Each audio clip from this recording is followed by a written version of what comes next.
So welcome everyone to a conversation on what makes a compelling memoir, sponsored by Saddle Road Press and featuring three Saddle Road Press authors: Marcia Meier, author of Face; Dawn Mitchell, author of Shibai; and Jane Benjulian, author of 5 Sextillion Atoms. I'm Ruth Thompson, editor of Saddle Road Press. So this is Face. At age 5, Marcia Meier was hit by a car, losing the left side of her face and eyelid. Over the next 15 years, she underwent 20 surgeries and spent days blinded by bandages, her hands tied to the sides of her hospital bed. Scarred both physically and emotionally, abused at school, blamed and rejected by her mother, Marcia survived and went on to create a successful life as a journalist, a wife, and a mother. But at midlife, her controlled world began to fall apart, and Marcia began a journey into the darkness of her past, her true identity, her deepest beliefs, a spiritual and emotional exploration that resulted in the creation of Face. Marcia is an award-winning writer, writing coach, and developmental book editor, a respected newspaper journalist for nearly 20 years. She holds a bachelor's degree in journalism and an MFA in creative writing, and has taught writing, including memoir writing, at the collegiate level and in private workshops for more than 20 years.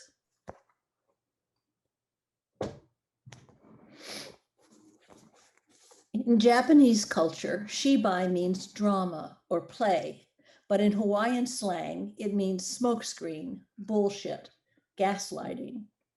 In his second Saddle Road Press book, Dawn Mitchell weaves together the brutal 1969 murder of his friend, Harvard graduate student Jane Britton, his harassment by law enforcement and the media, the language and culture of the Nagovisi people of Bougainville, the high barrens of Mauna Kea, and ultra running and walking, to explore how memory and meaning shapeshift, the way facts can shatter long-held perceptions about oneself and others, and how love and connection transcend time and culture.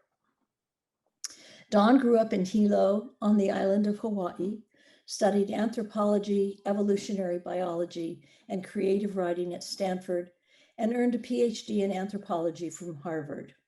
He lived among the Nagovisi people of Bougainville for several years in the 1960s and 1970s, and returned in 2001 after Bougainville's War of Secession.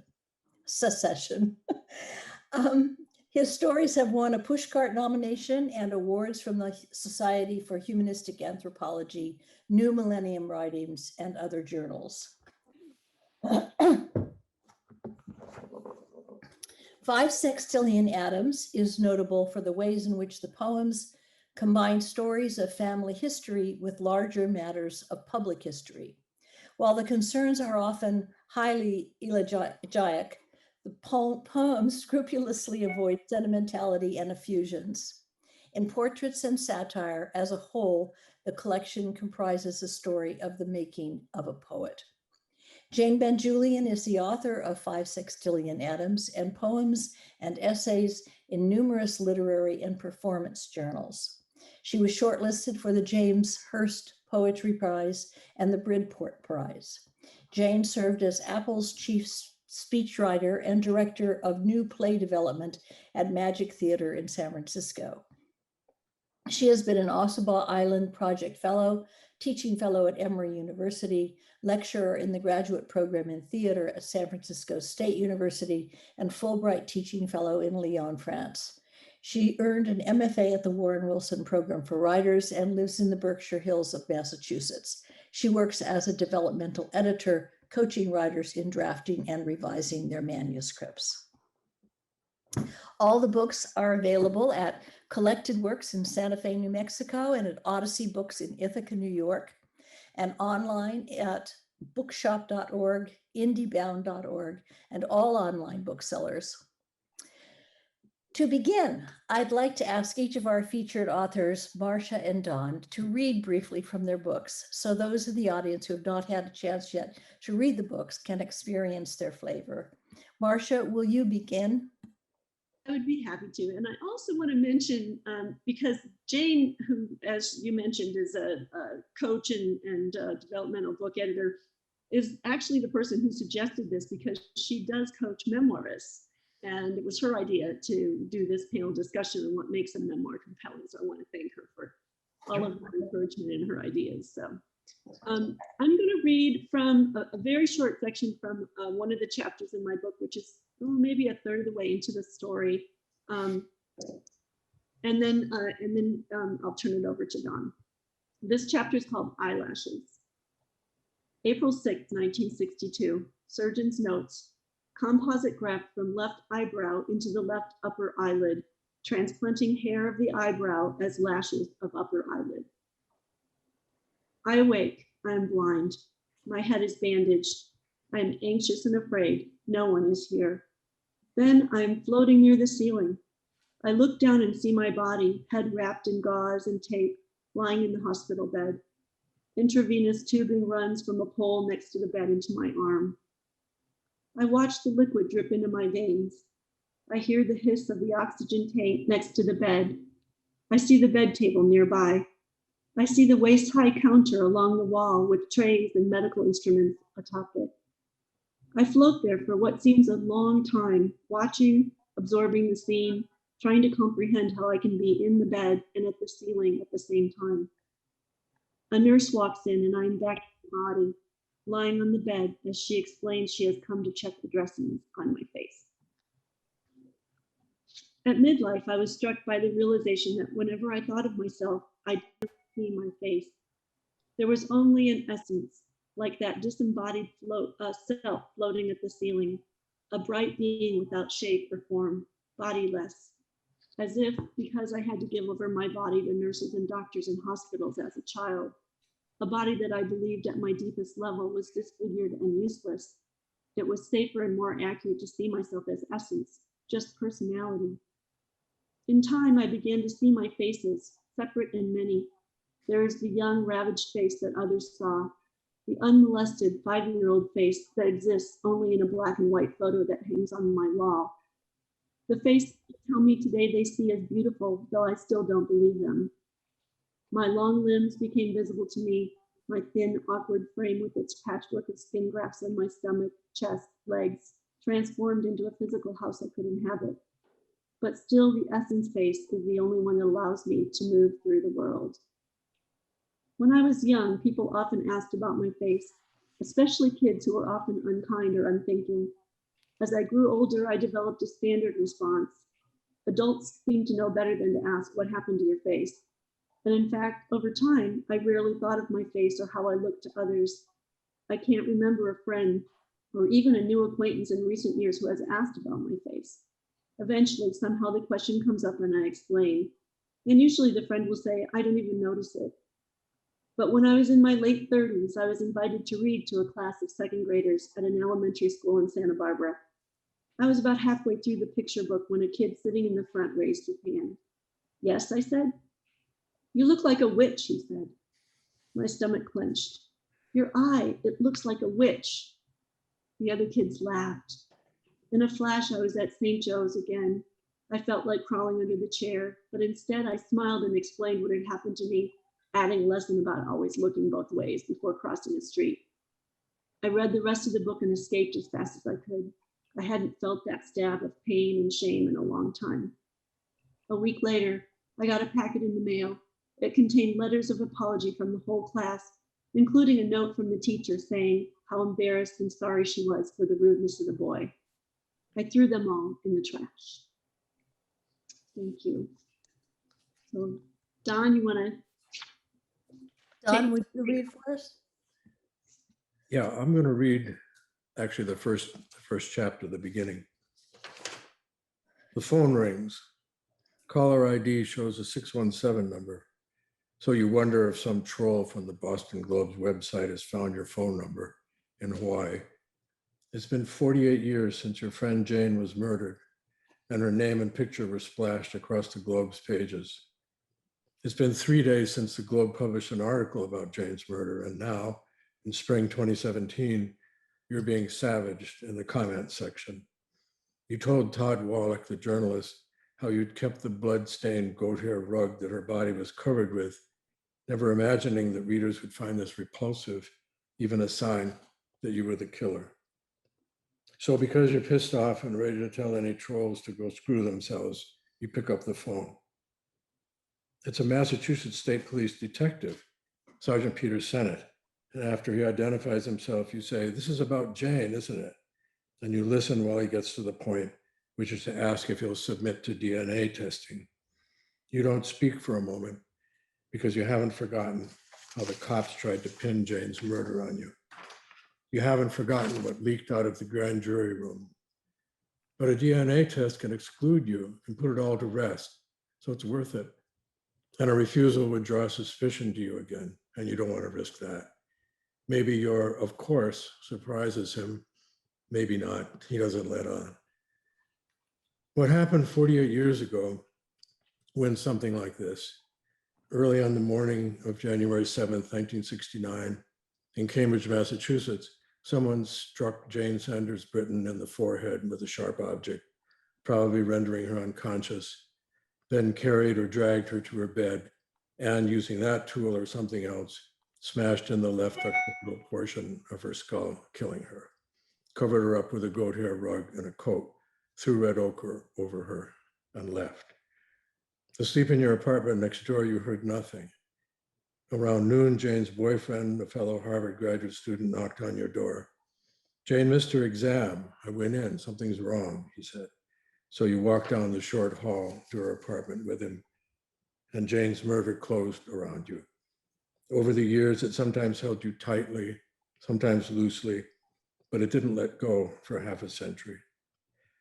For the next month, you and your first wife, Jill Nash, endured not just the loss of a close friend, but the attentions of the police, ravenous media, an unsupportive Harvard anthropology department, polygraphs, and finally, a grand jury with a leak. 2 months later, you left Cambridge to begin anthropological fieldwork on a southwestern Pacific island called Bougainville, among a people called the Nargavisi. You lived with them on and off for the next 5 years. They've been a part of your life and you of theirs for more than 50 years. What they taught you and information you've gathered on your own have yielded an academic book and some articles, some published poetry and some fiction. Sometimes the creative has gotten tangled up with the science, but never by accident. In spring 2017, Jane's murder closed around you again.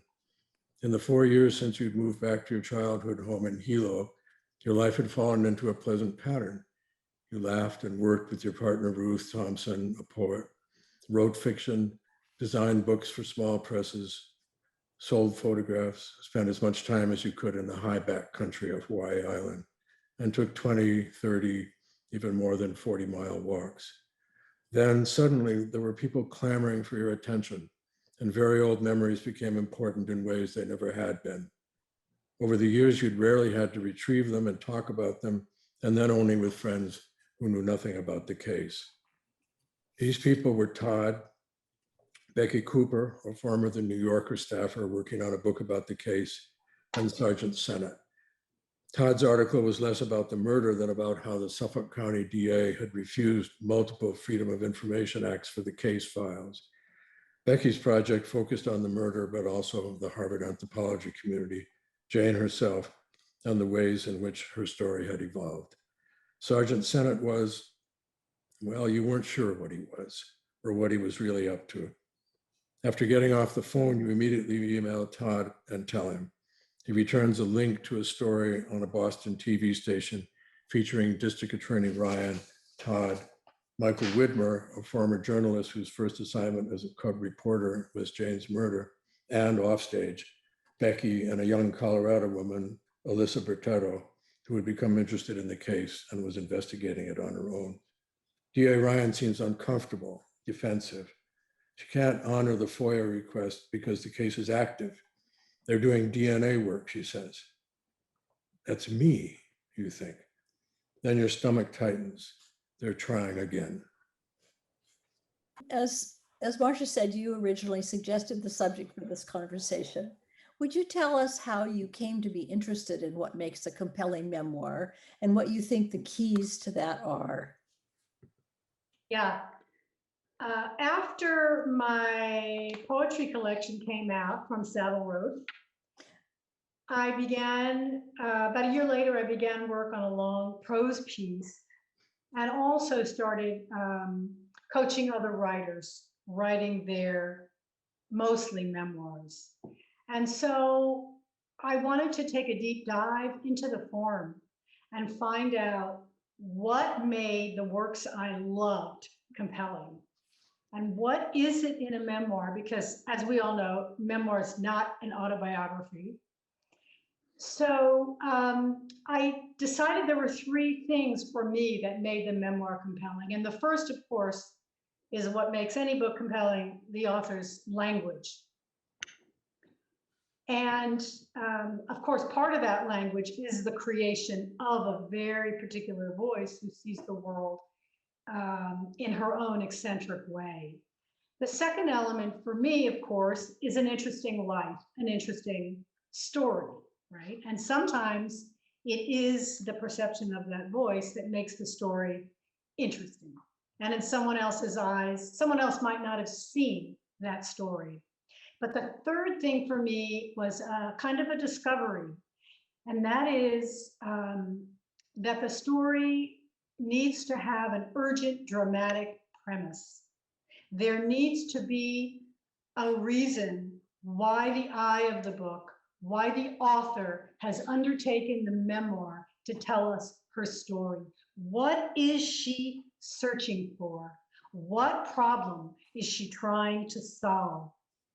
So for me, just to review, it's language and the voice that language creates, the story as seen through the voice or the eyes of that particular narrator, and third, the dramatic premise. What is the urgency? Why the search? Why the memoir?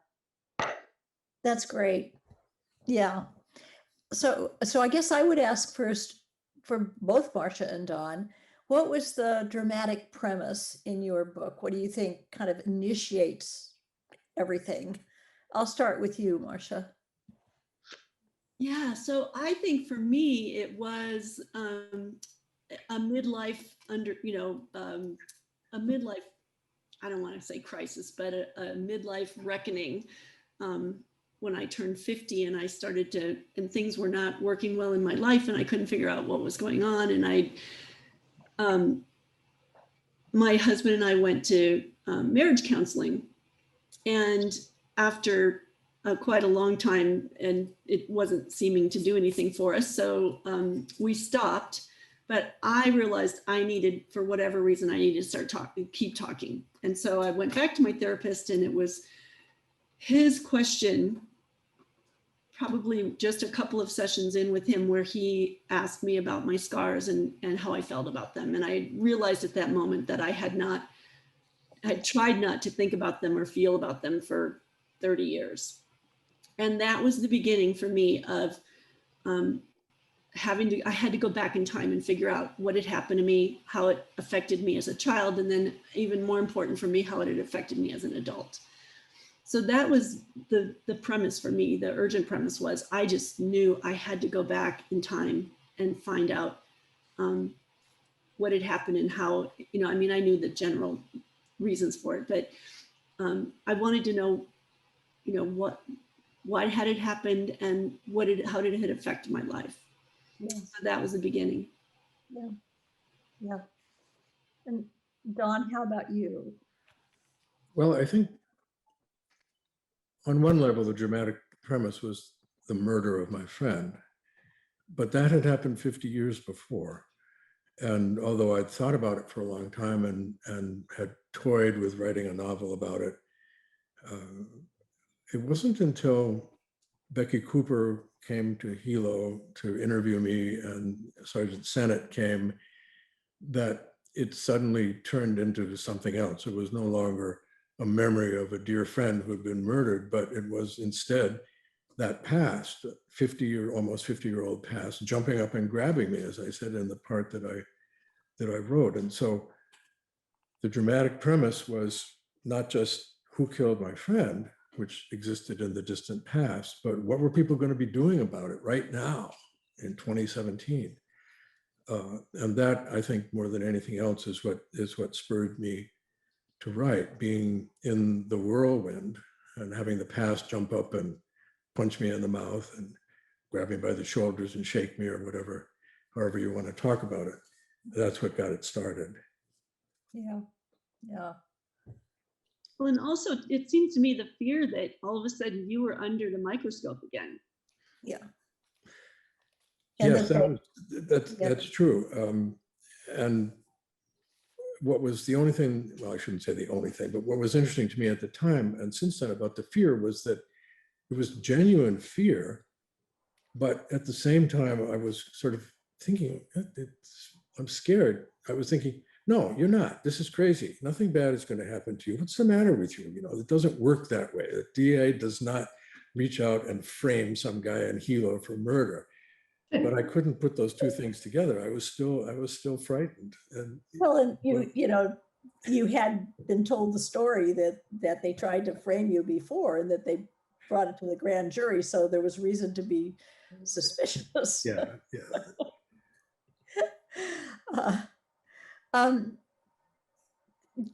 Jane, you were talking about structure. Tell us a little bit about what your interest in that and what you see in these two books. Yeah, I think that it's always fascinating to me in a successful memoir when the structure resonates with the meaning the narrator is trying to communicate.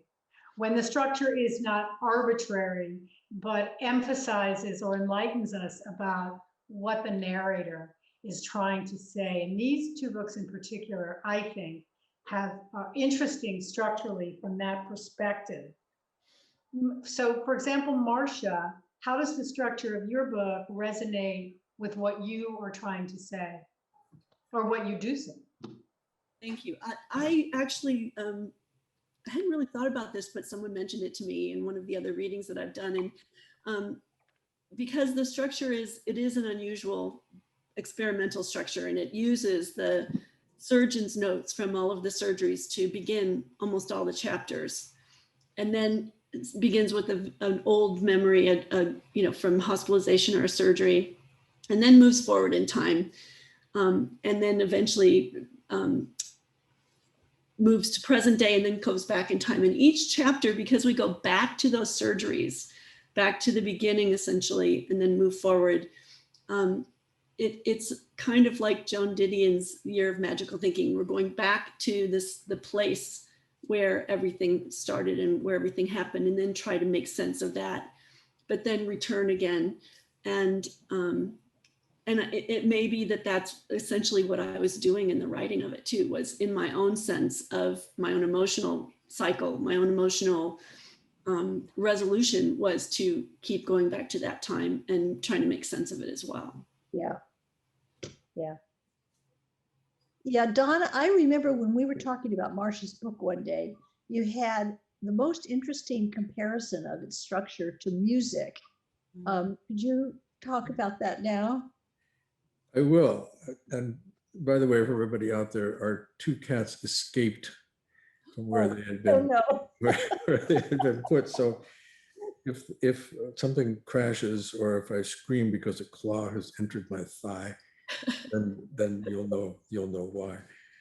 Yeah, I did. When I was reading Marcia's book, it made me think of Mussorgsky's pictures at an exhibition in which every large section of the piece is preceded by a little theme, some in the orchestral version with a trumpet and the piano, it's a piano, of course, but it's short, it's always there, and yet it changes its pace, it changes its key. Sometimes it goes ahead and weaves itself right into the following section of music, and sometimes it doesn't. And I saw Marcia's surgeon's notes as doing that. They proceed, but in a fairly limited time period. And then the big piece that Marcia has written goes on, of course, for many years. And so I was quite struck by that. And you're always brought back and introduced, never the same way twice, but you are always introduced each time. And I was quite fond of that. I think that's really interesting. Yeah. Look forward to it. Yeah.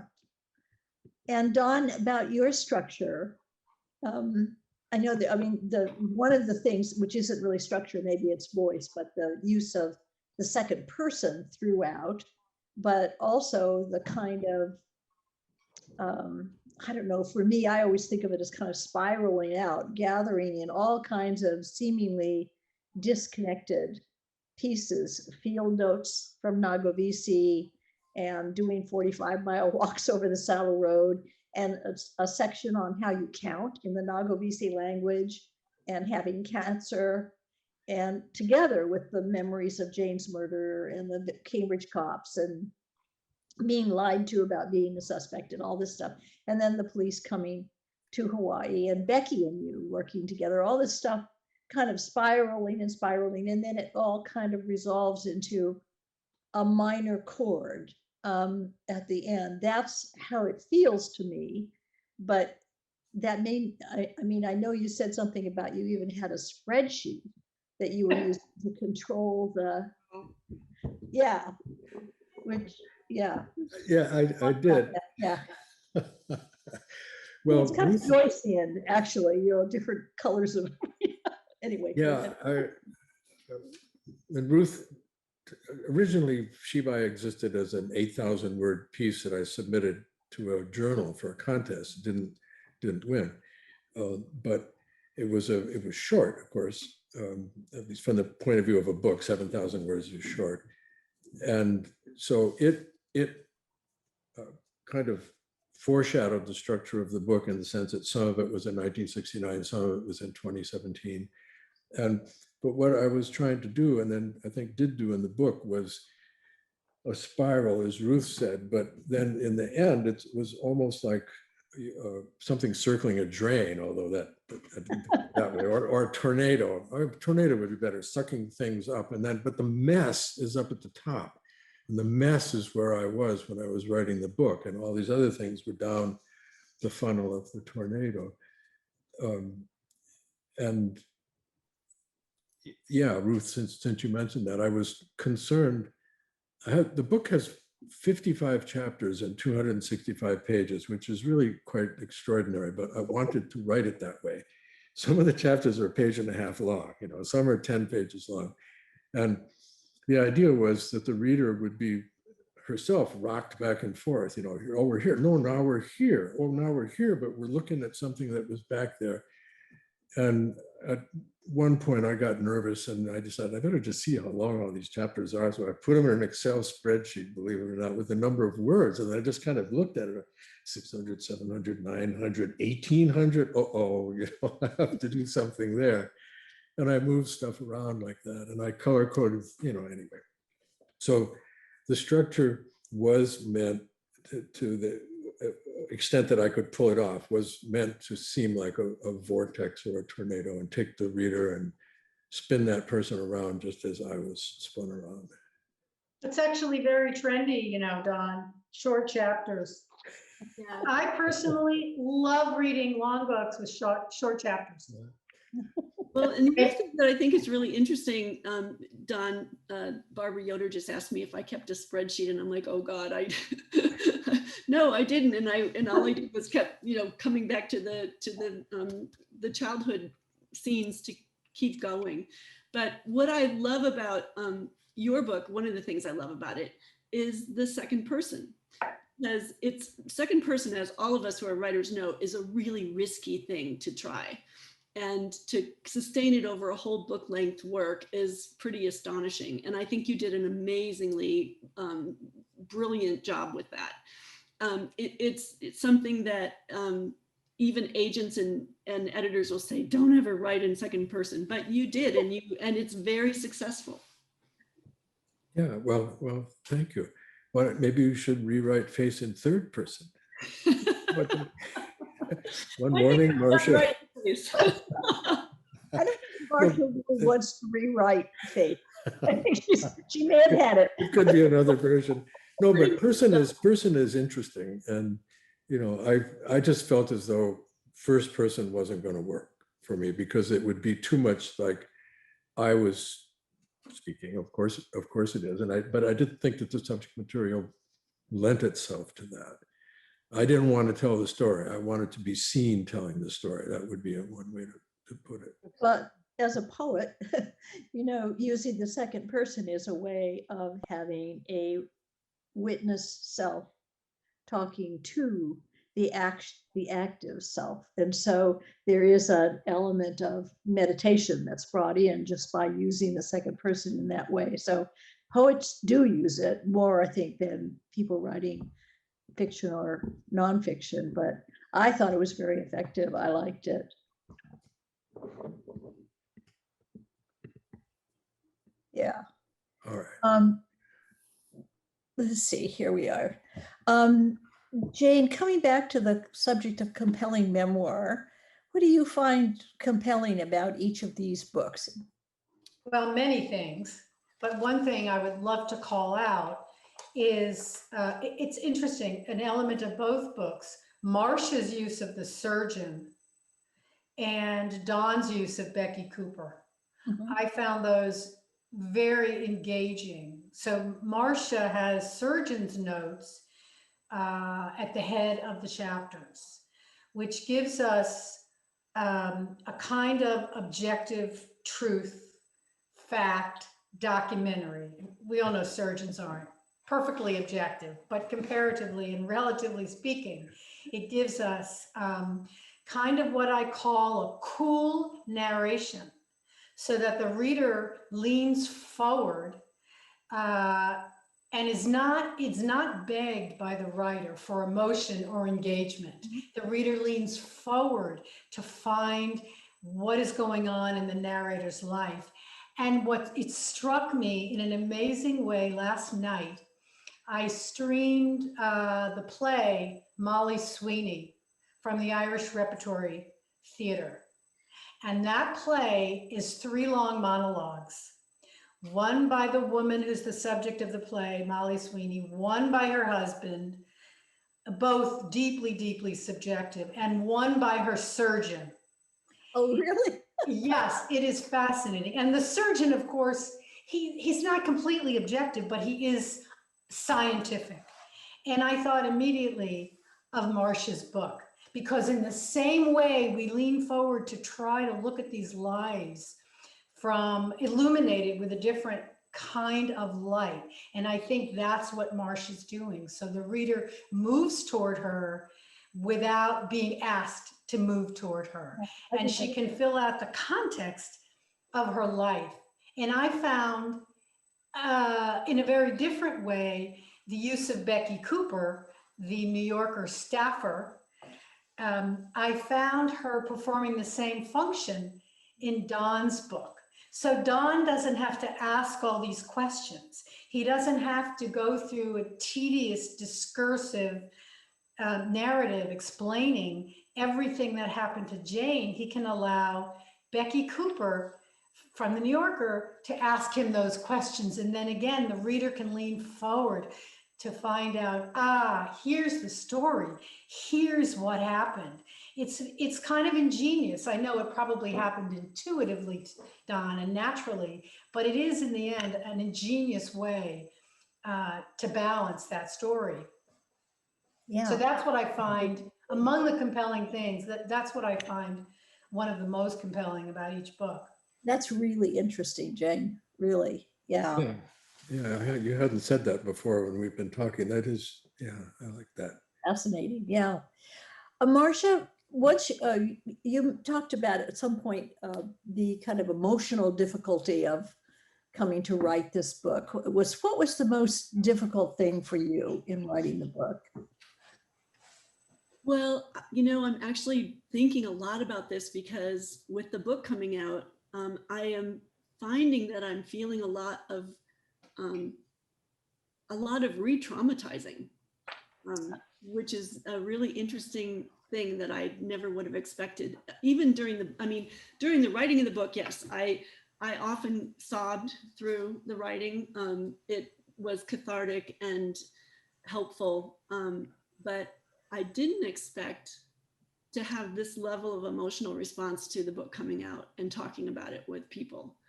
But it definitely, you know, it was part of the journey to go back in time and try to understand and to confront all of that pain and suffering that I experienced, not just in the hospitalizations and the surgeries, but, you know, being teased as a kid and having to be fairly disfigured throughout most of my childhood. So in the writing of this, I had to go back and feel those feelings and try to remember scenes from the hospitals. And I've talked about this before, but all of those memories are so vivid for me. And so to write about them, I had to experience them again. And as I'm discovering now, to even talk about them all, it's starting to, Yeah. feeling all those feelings again as well. So it was a very emotional journey for me. I know that even in the editorial process, when we were working together to come up with the kind of the final draft, I kept wanting you to be angry. And you seem to have surmounted anger way too quickly for me. like, I was angry on your behalf. You were. You wanted to pummel my mother. Thank you. Yes, Ruth. I appreciate it. yes. If she had been around, I would have. Well, that was, you know, you really helped me come to terms with that. Like, why? Because I certainly did feel anger over all of those years, and how, and I did come to a place of understanding and even forgiveness with my mom and with the surgeon and all the people that I had been hurt by. And of course, there's, you know, there's that feeling that you want to kind of go to bat for me. Because of the injustices and the unfairness of a lot of the things that happened to me when I was really little. Yeah. But I don't feel anger anymore. I do kind of get mad at Grandpa Ben when I let myself think about him. Oh yeah. But, you know, but other than that, you know, and it was helpful for you to push me to feel those feelings. Yeah. Well, I think we all, when we're reading the book, here's this little girl, you know, it's just unbearable, the things that are happening to her, you know, you just want to go in there and hold her, and, you know, so yeah, it's very touching. Yeah. Yeah. I've had a lot of people say that same thing to me, which is very lovely. I feel very warm and you know, feel about that. Yeah. Don, how about you? What was the most difficult thing? It doesn't have to be necessarily be an emotional thing, but Yeah, what? well, but it was, well, some of the technical things, but they're boring, so I'm not going to talk about them. But although I was going to, but no, Marcia was talking about memory and remembering things and what comes with them, and I realized a lot of what I wrote had to do with memory. Well, I mean, of course it did, but the failure of memory, you know, we all forget. There's nobody who doesn't forget stuff, so we all forget things. But what I learned and had to come to terms with, and A, how to write about it, and B, how I felt about it, was having remembered things incorrectly, having been quite certain that something happened in one way, but it didn't. Or wait a minute, maybe it did. And I remembered correctly, and the other person isn't remembering correctly. And the necessity to try to come to terms with gaps and misapprehensions. And Marcia talked about remembering pain.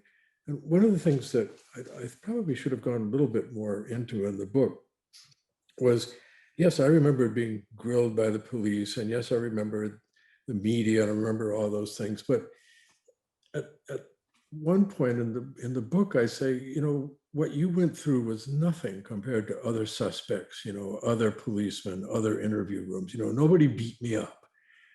Nobody held me for 48 hours without contact with anybody else. And yet my memory of those events, what did happen, were strong and negative. But then as I looked at them from 50 years later and saying, was it really that bad? Sometimes I had to say to myself, you know what, it wasn't really that bad. You just remember that it was bad. And that kind of memorization, well, not memorization, but those kinds of memories were the ones that I was dealing with more often. And then, you know, excuse me, again, just for 30 years or 50 years, what am I saying? I believed that a certain guy had killed my friend, and he didn't. And I had to come to terms with that in 2018 when the case was solved. And I had to say to myself, he didn't kill her. And he was dead, so I couldn't apologize to him, which made it even more difficult. There was nothing I could do except say, I'm sorry to the universe. You know, I'm sorry that I believed all those years and got angry at you and everything, and wished every bad thing to happen to you because I wrongly thought that you killed my friend.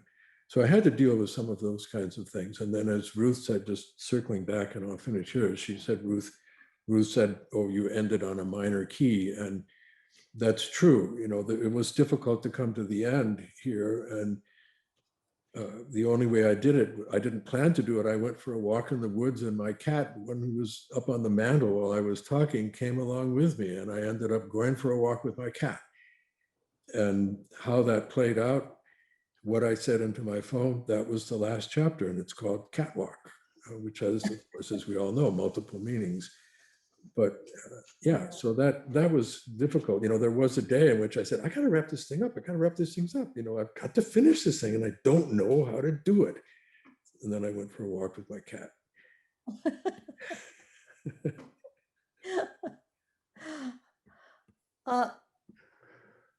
I'm going to look and see if there are any. Oh, here's a good We have question. a couple of questions. So yeah. Did any of you use Scrivener for organizing your memoirs? Good question. Couldn't live without it. I don't know who asked that. Scrivener is the best thing that there is in the world because it's a writing tool, and it gives you enormous ability to move things around. That's what I like about it more than anything else. You know, each chapter or even smaller sections that I had were a little Scrivener chunk of text, and on my computer screen, I could drag them around to whatever order I wanted them in, read it in that order. No, that's not right. Anyways, I can't imagine life without Scrivener. Who asked that question? You're Mary. Mary already.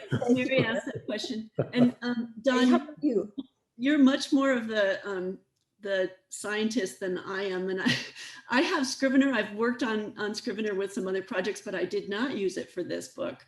And nor did I use, as I mentioned, I didn't use spreadsheets either.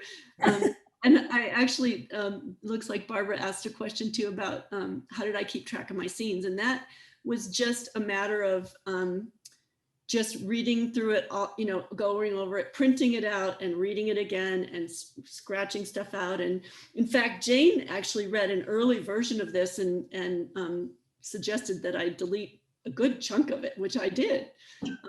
And I ended up rewriting, well, I finished the first draft of this in 2012 when I got my MFA because it was my thesis.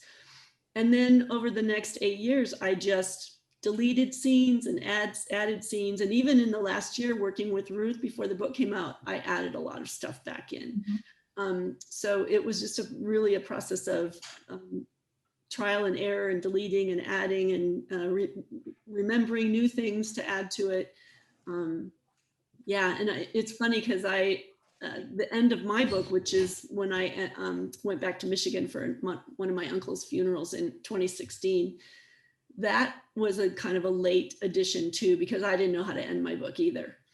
And it is kind of funny, it's almost serendipitous the way something happens and you realize all of a sudden, oh, that's going to be a good way to wrap the book up. Yeah. Mary also asked if, she said, sometimes the retelling is therapeutic and sometimes it's traumatic. And what do we think the difference is? And, that's interesting. I think writing this book was incredibly therapeutic for me. I mean, it's why I started writing it. I would guess that Don also got a lot of therapeutic value out of writing his book as well.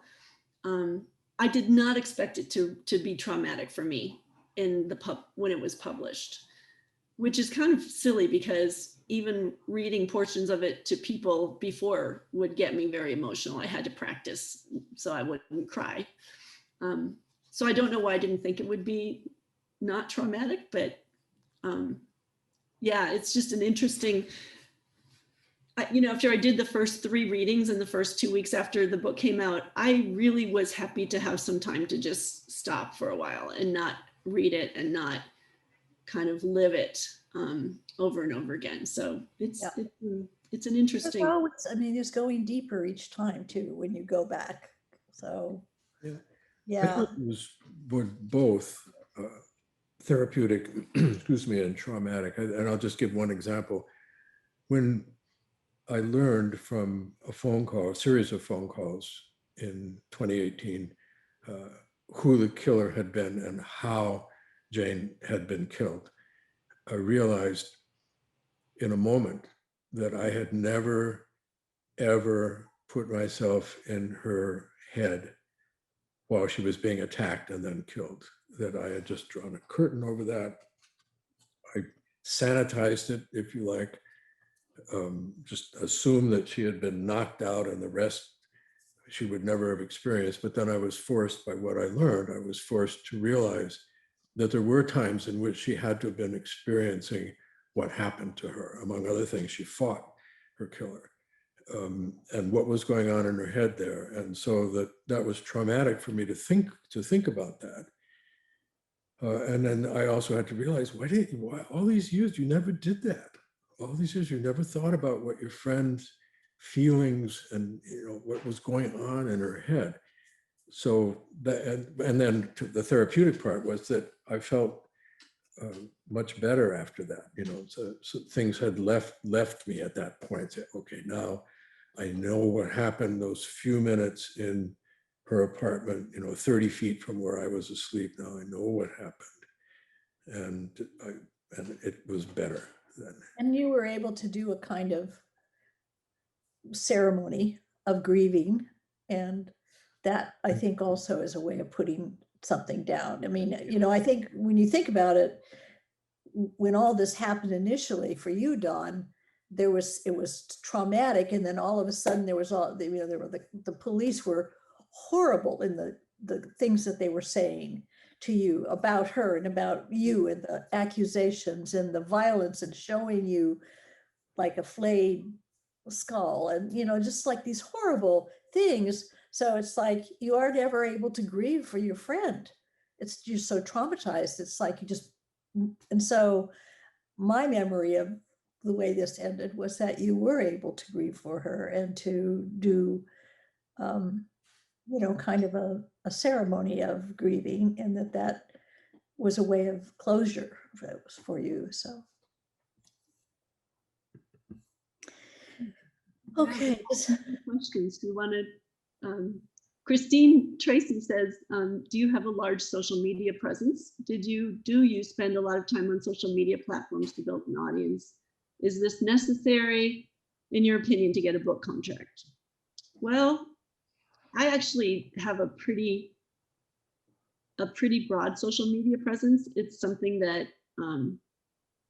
because I've been writing a lot of different things, and I've been involved with the literary community for a long time. I know a lot of people, and I think that's helped. I don't think it, thank goodness for Ruth, I don't think it made a difference in trying to get a book contract. I wanted to publish the book all along, so. But sometimes you can publish the book and then you are expected to create a big media presence. Well, absolutely, because publishers don't have money for that, so yes, I think it matters a lot. And I do think it's for the big publishers particularly, they expect you to come with a pretty broad social media presence. And even I've heard stories like, they want you to have 50,000 followers on Twitter or whatever, which seems ridiculous, but there are some publishers that do require that. Which is why I think you're always better off going to more specialized presses. Don, do you have any thoughts? No, I think my presence is minimal. I mean, in Facebook and Instagram, and that's about it. And Instagram, I mostly publish pictures rather than advance the cause of my book, and I should do better. But I think that it's as Marcia says, it's important. I should do more of it. Instagram counts. We can all, yeah, Instagram does count, and we can all do, I mean, I think ultimately we can all do more. It's just how much are you willing to put time and effort Time. in? Yeah, Yeah. we're all writers. We want to be writing, right? Yeah. Don't necessarily want to be on social media, but it's And for some of us that it's just very difficult to do that, yeah, yeah. be public at all. So yeah. Let's see. Chris Chandler says, did you go through periods during your writing when you felt tired of yourself and your story? And how did you deal with that? Yes. Yes. A lot. There were so many times when I just wanted to throw it against the wall and never look at it again.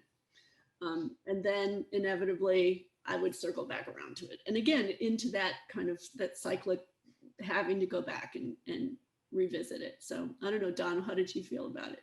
Oh, many times I said, I can't do this. You know, not only is this a piece of crap, I can't even finish this piece of crap, you know.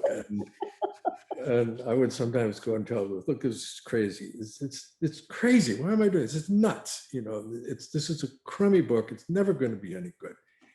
And then I would go back to it, of course. But one of the things I would do would be, after I got done freaking out, I would go back and either start at the beginning or start at some of my favorite parts that were already written, as if I were catching a wave again, even though I'm not a surfer, but you know, that kind of thing. Say, okay, now wait a minute, now this part worked. Let me read this part. Let me speak a little bit of this out loud. Let me wave my hands around, and then maybe I'll see that I can ride that wave someplace else. And most of the time I was able to do that, yeah. But definitely anyway, that sometimes I said, this is it, man. It's all over. It's done. I'm so done with this book. But I did always come back, and that's the thing. You got to go back. You got to always go back. You know, sometimes I think if you've been writing for a long time, that when you hear yourself say, this isn't any good, this is mediocre, like a little red light comes on and a little bell, like, okay, you know, that's the time you don't stop. That's okay. Whenever you think it's mediocre crap, that it shouldn't see the light of day. Okay, you know, I felt that before. Well, sometimes it's good though to put it down and to go do something outside. That's my big thing. Like to get out and, you know, and just put it down, go outside, take a long walk, and, you know, for a couple of days, don't think about it, give it a rest, and then come back to it. So Don's catwalk spoke to me actually, because so many wonderful things have happened while walking. just walking in the woods or what, yeah. Absolutely.